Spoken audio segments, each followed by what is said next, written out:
Party all night to Goa. এখন আমরা চলে এসেছি টিটোস লেনে। আর টিটোস লেনে এখন আমরা কোন বারে যাব, কোন ডিস্কে যাব, সেইগুলো তোমাদের সাথে শেয়ার করব।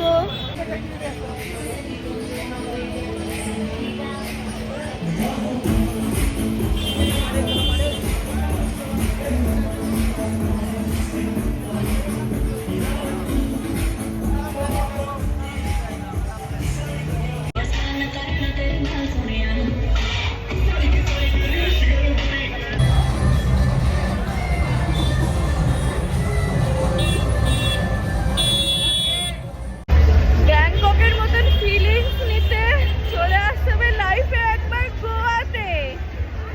আমরা ঠিক ডিসাইড করলাম, যেহেতু সব জায়গায় এত পরিমাণে লাইন লেগে গেছে, তো পিঙ্কে আমরা ঢুকছি এখন। পিঙ্কের ক্রাউডটা তোমাদেরকে দেখাবো। পিঙ্কের ভিতরটা কিন্তু ভীষণ সুন্দর, ডান্স ফ্লোরটাও বেশ ভালো, তোমাদের পিঙ্কে কিন্তু খুব ভালো লাগবে।